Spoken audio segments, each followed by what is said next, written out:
Vous êtes-vous déjà demandé pourquoi tant d'artistes iconiques comme Shepard Fairey, Piet Parra ou même les designers des marques les plus hype, on parle bien de James JBH et Supreme, puisent leurs inspirations dans le skate? Cette planche à roulettes née en Californie dans les années 50 a fait bien plus que des figures sur les trottoirs. Des graffitis aux affiches, en passant par des planches custom aux collaborations de luxe comme Louis Vuitton, le skate a redessiné les codes visuels des générations entières. Mais alors, qu'est-ce qui fait qu'il est devenu une source d'inspiration où se croisent liberté et créativité? Et pourquoi tant de créatifs proviennent de cet univers? Dans cette vidéo, on va découvrir comment le skateboard a transformé la scène artistique mondiale.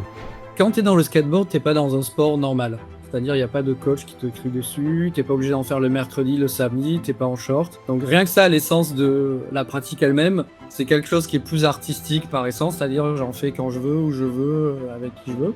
Et très vite, en fait, dès qu'on a la première planche entre les mains, on a une déco, on a des vidéos avec de la musique, donc c'est une éducation à l'art, le skate, en fait. Lui, c'est Sébastien Carayol. Journaliste, auteur et commissaire d'exposition, il est reconnu pour ses travaux sur les mouvements culturels et musicaux. Co-auteur du livre Skateboard Culture, il va partager avec nous son regard unique sur l'influence du skate dans l'art. Pour que vous saisissiez le phénomène du skate, il faut retourner un peu en arrière. On vous dresse le paysage. On est dans les années 50, période durant laquelle le roi du rock'n'roll, Elvis Presley, mesmérise les États-Unis. Pour vous mettre un peu dans l'ambiance, imaginez que vous êtes un jeune étudiant et que vous écoutez du rock depuis la côte ouest à Venice en Californie. Cet endroit précis et important dans notre histoire, car c'est là où le surf règne en maître sur les plages. Mais alors quel est le rapport avec le skate? Quand les vagues étaient trop calmes pour être surfées, la jeunesse californienne voulait trouver un moyen de retrouver des sensations fortes, mais sur le bitume. Alors il a fallu faire un peu de bricolage, car les skates n'étaient pas encore commercialisés.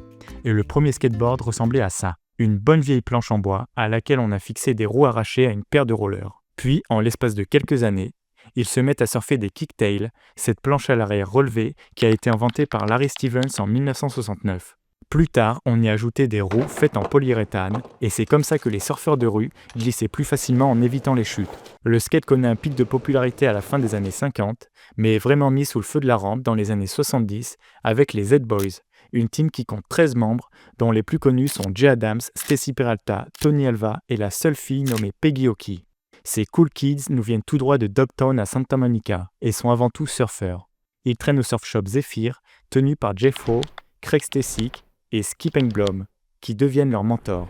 L'endroit est un refuge pour ces jeunes issus de familles modestes qui se retrouvent pour s'amuser dans l'arrière-boutique. L'été 76 en Californie, 75-76 est super important parce qu'il y a une énorme sécheresse qui frappe la Californie du Sud. Et donc, beaucoup de personnes ne peuvent plus remplir leurs piscines. Et en Californie, il y a beaucoup de piscines. Donc, ça fait beaucoup de piscines vides. Ce qu'il faut savoir, c'est que la piscine californienne a un fond rond. Et c'est inspiré par le designer Alvar Aalto.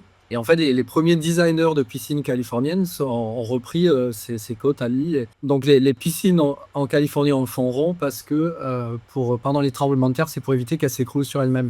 Donc ces piscines en font rond et ces premiers skateurs qui sont en fait des surfeurs s'ennuient les jours où il n'y a pas de vagues, commencent à avoir des petits skateboards rudimentaires. Donc ils commencent à les surfer en fait, mais à surfer du béton au lieu de surfer de l'eau.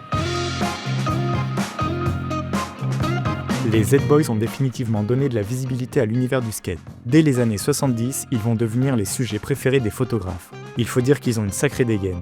Certains sont pieds nus sur leurs planches, mais la plupart du temps, on les voit saper avec des débardeurs, t-shirts, des longues chaussettes rayées et une paire de baskets. Pour immortaliser toute l'effervescence autour de ce phénomène, de nombreux photographes sont parvenus à rendre l'attitude des skateurs dans la rue aussi mainstream qu'un Elvis Presley en seulement un cliché. Il y a plein de photographes, Daniel Arolster, qui est lui-même une espèce de légende intouchable, qui détruit ses négatifs dès qu'il a une photo publiée. Il y a comme ça des espèces de personnages un peu... Enfin voilà, on peut en citer plein, mais leur rôle en fait, c'est qu'ils ont transformé ce qui aurait pu être comme sport, de la photo de sport. Il y en a certains qui ont fait de la photo artistique en fait, à partir de cette expression corporelle, qui ont traité ça comme des gens auraient pu traiter, je sais pas, la danse ou... qui avaient déjà un esprit artistique et qui ont vu dans cette pratique-là autre chose qu'un sport. La photographie a su immortaliser l'essence brute du skate, transformant chaque figure, chaque mouvement en une image iconique. Mais pour diffuser cette esthétique et marquer durablement les esprits, il fallait un support capable de traverser les frontières et les générations. Et c'est là que les magazines ont joué un rôle clé. Ce qui est intéressant, c'est que chaque magazine et chaque période amène une esthétique qui change un peu les choses. Donc Thrasher, c'est le côté très punk rock, do it yourself, fuck off, voilà. Ensuite, Transworld, beaucoup plus policé, beaucoup plus clean, mais ils amènent des graphistes qui ensuite vont devenir super connus, comme David Carson notamment, qui est un énorme graphiste du début des années 90, voilà, qui travaille à Transworld Skateboarding. Ensuite, Big Brother, c'est le côté vraiment désenchanté des années 90, donc le mag, en fait c'est le mag qui va ensuite inspirer l'émission Jackass, donc il y a finalement très peu de skate dedans. Mais c'est cofondé par Spike Jonze, futur cinéaste et très très bon photographe de skate aussi. Tous ces magazines créent une esthétique à part en fait, et une esthétique vraiment artistique dans des formes d'expression artistique différentes. Puis, en même temps que l'émergence des magazines, il devient aussi très commun de se filmer et d'enregistrer ses plus beaux tricks sur des cassettes VHS. En 84, on sort la première vidéo de skate qui s'appelle The Bones Brigade Video Show. Ce qu'il y a d'intéressant, c'est que, et c'est toujours un petit peu la norme dans le skate aujourd'hui, donc il y a un côté un peu ambivalent du skate en tant que culture rebelle, mais en fait, toute la médiatisation du skate vient par le marketing, même si c'est des labels indépendants du skate en fait. C'est-à-dire que les vidéos de skate sont sorties par des marques qui veulent promouvoir les gens qui sponsorisent. Donc il y a des petits films, des exploits, des skateurs, donc de la marque Powell Peralta à l'époque pour Bones Brigade Video Show, fait déjà par Stacy Peralta qui va devenir cinéaste ensuite, et qui est le premier à avoir cette idée d'utiliser la vidéo, ce nouveau médium en fait, pour dire on va faire des cassettes qu'on envoie à tous les skate shops pour qu'ils aient envie de commander nos planches. Cette évolution marque un tournant décisif dans l'histoire du skate. Le sport devient alors un véritable langage visuel, sculptant son propre style et son flow unique. Les performances des légendes capturées sur pellicule voyagent autour du globe. Tony Hawk avec son fameux 900, René Mullen et son Olipla, ou encore Steve Caballero, qui sera sacré skater du siècle par Thrasher en 99. Ces exploits ne se contentent pas de marquer une époque. Ils transforment le skate en un phénomène mondial, vu et partagé par des millions de personnes. Et forcément, avec toute cette documentation, la culture se déploie aussi sur grand écran, avec plusieurs films cultes qui s'en inspirent, comme Kids de Larry Clark, Les Seigneurs de Dogtown de Catherine Hardwicke, ou encore 90s de Jonah Hill. Les images et les vidéos montrent non seulement le skate, mais aussi le background. C'est dans la rue que les skateurs se connectent aux artistes graffeurs qui partagent une même philosophie, la réappropriation de l'espace public. Les skateurs utilisent les trottoirs et autres infrastructures pour faire de l'art avec leurs figures, et les graffeurs transforment les murs et les planches de skate en toile. Si on prend l'artiste américain Shepard Fairey par exemple, vous avez sûrement vu son affiche Hop en bleu, blanc, rouge qui a fait le tour du monde lors de la campagne de Barack Obama en 2008. Mais avant ça, il se fait connaître à Rhode Island sur la côte ouest des États-Unis, avec ses stickers OB qui représentent le catcheur français André the Giant. Ces graphismes sont directement inspirés d'affiches de propagande et dénoncent l'autorité gouvernementale qui demande d'obéir, ce qui donne OB en anglais. Le message est vite passé dans la commu-skate qui va adopter ces créations sur leurs boards et leurs vêtements.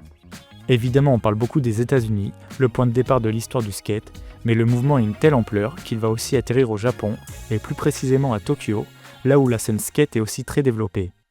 Là-bas, le skate est totalement perçu comme une contre-culture, mais c'est justement ce qui va inspirer des artistes comme Haroshi. Ce skateur est aussi un sculpteur autodidacte, et il combine ses deux passions pour faire de l'art. Il donne une seconde vie à ses vieilles planches et pour ses créations, il les empile l'une sur l'autre comme les couches d'un sandwich. Il vient ensuite les tailler et ça donne plein de variantes étonnantes comme ça, ou encore ça. Bien évidemment, les marques vont aussi mettre leur nez dans l'univers du skate et collaborer avec des artistes issus de la communauté pour créer des éditions limitées de skateboard. C'est bien connu, il ne suffit pas de faire des beaux tricks, la planche doit être aussi stylée que les figures. Il y a pas si longtemps, l'artiste néerlandais Para a collaboré avec Nike SB pour redessiner les uniformes des riders des États-Unis, du Japon, du Brésil et de la France pour les Jeux Olympiques de Tokyo en 2020. Mais il faut dire que désormais, la planche à roulettes brouille les frontières entre le fonctionnel et le beau. Et si pour certains le skate est d'abord perçu comme un jeu, la planche qui nous vient de Californie s'est frayé un chemin dans les plus grandes villes du monde. On ne cesse de le répéter depuis le début, mais le skate dès ses débuts s'accompagne réellement d'un esprit d'indépendance et de créativité. En allant à l'encontre d'injonctions sociétales, les skateurs ont littéralement redessiné les contours de la mode urbaine. On a un réflexe en tant que skateur d'avoir l'impression qu'on a tout inventé, mais parfois c'est vrai. Voilà. Et par exemple, le mot streetwear, la première marque qui utilise cette expression-là, c'est une marque de skate qui s'appelle Vision, qui au milieu des années 80 lance une sous-division de fringues absolument, bon aujourd'hui on peut dire immétable, mais ça revient à la mode, ça s'appelait Vision Streetwear. Et ça c'est avant le streetwear, voilà, de la fin des années 80, avant Stussy, avant toutes les marques un peu, disons, connues. Et surtout, ça influence la mode parce que au départ, ça crée le skate, ça a souvent créé quelque chose. C'est la pratique qui dicte un peu ce qu'on va mettre. C'est-à-dire les baggy, au départ, ça vient un peu de la culture hip-hop et gangster, mais il se trouve que c'est hyper pratique pour être en liberté de mouvement pour skater. Donc quand les baggy arrivent dans le skate, ben, nous on les fait à notre sauce, c'est-à-dire qu'on les coupe très très haut pour pas que le bas du pantalon s'en mêle les pinceaux dans les chaussures et qu'on se casse la gueule. Donc on crée le baggy qu'on voit aujourd'hui sur tous les kids, l'espèce de baggy coupé super, enfin ce genre de choses là. Comme l'auteur nous l'explique, dans les années 90, le skate dépasse son statut de sous-culture et devient une vitrine de style. Le look décontracté des skateurs avec des pants baggy, t-shirts amples et casquettes à l'envers séduit une jeunesse en recherche d'authenticité. C'est une aubaine pour les marques de streetwear, toujours à l'affût de ce qui vibre dans la rue. Exemple très simple, Vans. Fondée en 66 par les frères Van Doren, la marque a conquis les skateurs avec son modèle old school, fait d'empiècements en cuir et sa mythique Jazz Strip. Mais avant d'en arriver à cette paire, la marque a surtout fait en sorte de s'entourer des skateurs pour façonner son ADN. Le modèle Era, co-créé par les légendaires Stacy Peralta et Tony Alva, est conçu pour les besoins spécifiques du skate. Col rembourré, semelle gaufrée qui accroche, tout est pensé pour ne pas se ramasser sur le béton. À partir des années 90, Vans devient incontournable, aussi bien que dans le skate que dans le hip-hop, et multiplie les collaborations, notamment avec Supreme, cette marque new-yorkaise qui a démarré comme un shop dédié aux skateurs. Donc, quand James Jebbia ouvre Supreme en 94 avec 12 000 $, c'est avant tout pour offrir un espace où les skateurs se sentent chez eux. On rappelle aussi qu'à cette époque, il est l'ancien manager du magasin Stussy, et il va clairement puiser ses inspirations dans celle de la griffe pour commencer son projet. Supreme, il faut savoir qu'au départ, c'est un tout petit skate shop à New York. Skate shop, disons façon années 90, parce que dans les années 90, la mentalité, elle était assez clique en fait, partout. On entrait dans un skate shop, si on savait pas skater, ça se voyait juste à la façon de porter sa planche, et on se faisait tailler. Mais que ce soit à Paris, à New York, donc c'était quand on n'était pas skateur, entrer dans un skate shop dans ces années-là, ça se voyait, c'était compliqué, c'est-à-dire on se faisait tailler. Et alors Supreme, c'était le climax de ça, c'est-à-dire les vendeurs étaient imbuvables, c'était tous des skateurs pros, mais super connus à l'époque. Mais en fait, dans les années 90, il n'y avait pas de sous dans le skate, donc les skateurs pros devaient travailler à côté. Donc je pense notamment à Ryan Hickey, qui était un skateur new-yorkais ultra culte, Jeff Pang. Et voilà, il fallait avoir la peau un peu tannée, le cuir un peu dur pour entrer à Supreme. Et Supreme, c'est déjà ce truc complètement révolutionnaire de, au lieu d'avoir 250 boards et on avait, pas moi, 30 planches hyper sélectionnées, 25 t-shirts, tout blanc, hyper large, pour pouvoir rentrer en skate dedans. Enfin voilà. C'était hyper pensé comme un concept store déjà. Parmi ces 25 t-shirts blancs se trouvait aussi leur propre modèle, arborant le célèbre box logo rouge et blanc. Ce logo d'ailleurs s'inspire directement de l'art de Barbara Kruger, connue pour son approche critique de la consommation de masse. Assez ironique quand on sait que la marque est devenue synonyme de hype. Réussir à vendre des briques ou des pieds de biche, je veux dire, c'est un truc pour moi, c'est tellement ridicule que c'est situationniste et c'est un coup de génie. C'est-à-dire s'il y a des gens pour acheter, enfin, pourquoi pas. Donc moi j'admire ce côté presque à la limite foutage de gueule mais volontaire et qui fonctionne. La marque ne tarde pas à s'exporter et prend d'assaut le Japon pour l'ouverture de non pas une mais 3 boutiques. Et justement ça fait sens, puisque comme on l'a dit plus tôt, le Japon est l'Eldorado du skate. En quelques années, la marque devient un phénomène mondial, collaborant avec des noms aussi prestigieux que Louis Vuitton ou Comme des Garçons. Leur collection avec LV en 2017 n'était pas juste une ligne de vêtements, mais un statement qui prouvait que le skate était désormais une influence majeure dans le monde du luxe. Et ça se comprend, parce que le skate a la capacité de mélanger les genres. Des artistes comme Shepard Fairey et Piet Parra, qui ont grandi dans la culture skate, ont su injecter cette énergie dans leur création. Fairey, connu pour ses œuvres engagées comme Hop ou ses stickers OB, a influencé le design des vêtements de streetwear avec des visuels qui respirent l'attitude du skate. Parra, avec ses illustrations abstraites et ses collaborations, a également renforcé ce lien entre art et mode. Le streetwear prend alors la forme d'une galerie d'art où chaque pièce a une histoire à raconter. Si l'art urbain était autrefois marginalisé, il va gagner un peu en légitimité. Des galeries du monde entier s'ouvrent à ces nouvelles formes d'expression, et le skateboard, longtemps considéré comme un simple accessoire de rue, devient lui aussi un support artistique. Dans le segment précédent, on abordait les collaborations mode de Supreme, mais l'enseigne new-yorkaise compte aussi pas mal de collabs artistiques avec Larry Clark, Mark Gonzalez, Martha Cooper, Takashi Murakami, ou encore Cause pour ne citer que. Le pouvoir du skate est tel qu'en 2019, la maison d'enchères Sotheby's vend un ensemble complet de 248 planches d'artistes produites par Supreme pour 800 000 livres. Avec ces collaborations mythiques, les boards se transforment en pièces de collection, car oui, vous pourriez presque accrocher certaines de ces planches au mur. Depuis peu, les planches de skate deviennent littéralement des toiles, exposées dans des galeries et collectionnées comme des œuvres d'art. Elles s'intègrent ainsi dans le monde de l'art contemporain, en conservant leur esprit rebelle et underground dans des espaces dédiés avant tout à l'art, comme au Design Museum à Londres, en début d'année 2024. Les premiers crews de skateurs new-yorkais, en fait, c'est un crew de taggers qui font du skate. Ok. Ça s'appelle Soul Artists of Zoo York. Donc Zoo York ensuite deviendra le nom d'une marque de planche. Mais dans ce collectif de taggers skaters, il y a Futura, il y a Haze, enfin il y a des énormes noms du tag qui sont devenus ensuite cultes, mais qui sont comme ça, qui skatent et donc ils font du skate et du tag et du. Donc voilà, c'est toujours lié à des cultures, disons, issues de la rue. Ce lien entre le skate et le street art évoqué par Sébastien est à la base de l'influence croissante de ces deux univers, et leur union ne cesse d'inspirer des projets d'envergure. Comme le montre The Skate Room, initié par Charles-Antoine Baudson à Bruxelles, le skate devient un moyen de soutien social pour les jeunes défavorisés. Après sa rencontre avec le fondateur de l'ONG Skateistan, qui aide les jeunes défavorisés à apprendre le skate, il décide de vendre à Bruxelles des planches emblématiques, dont un pourcentage de chaque vente est reversé à des ONG.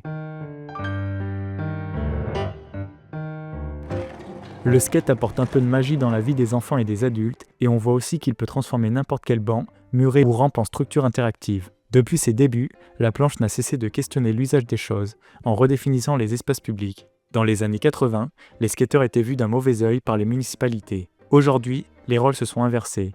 Les villes essayent d'intégrer le skate dans leur conception et de lui réserver des espaces. En réalité, quand on imagine une rampe vide, elle pourrait très bien avoir sa place dans un musée, comme une sculpture abstraite. Mais c'est grâce aux skateurs qu'elle prend vie.